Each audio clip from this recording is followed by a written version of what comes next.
World News in 5. Right now. News and developments making headlines around the world in 5 minutes. World News in 5. Here on Radyo Pilipinas World Service.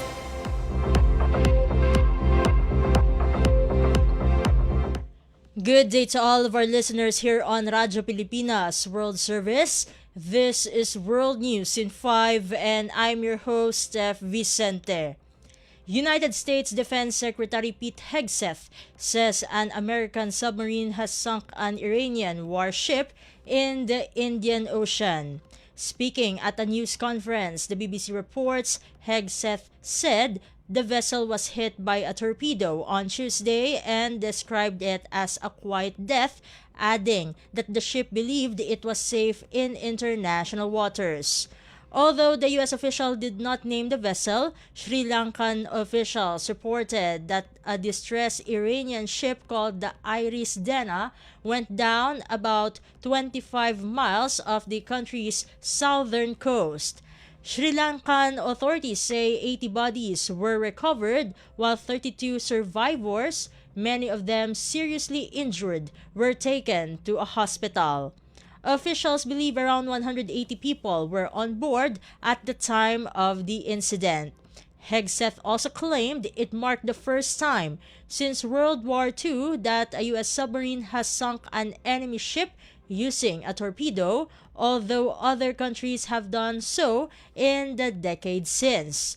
Meanwhile, a Sri Lankan Navy spokesperson said rescuers initially saw oil slicks and life rafts in the water but no sign of a submarine attack.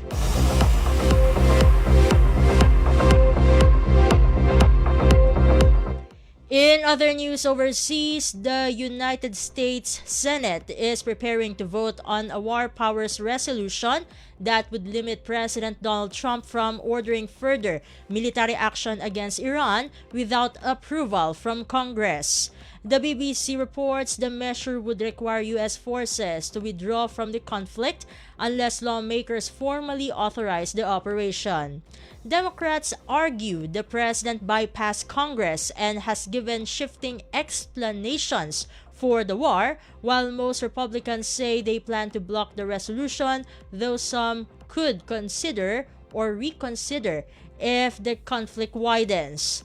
The vote comes 5 days after the United States and Israel launched strikes on Iran, prompting retaliatory attacks from Tehran against Israel and U.S. allied Gulf states. Virginia Democratic Senator Tim Kaine, who sponsored the legislation, says the resolution will force every senator to go on record on whether sending American troops into conflict with Iran is in the nation's best interest.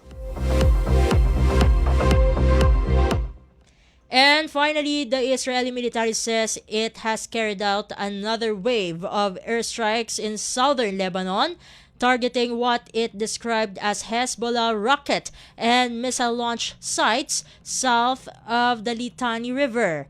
In a statement posted on Telegram, the military said the strikes also hit a facility used for producing drones and unmanned aerial vehicles. Israel also reported striking 2 individuals it called terrorists in the Beirut area. Meanwhile, Al Jazeera Arabic reported that an Israeli drone targeted a car in the southern suburbs of Beirut. Lebanon's health ministry says at least 72 people have been killed and more than 83,000 displaced since fighting between Israel and Hezbollah flared up again.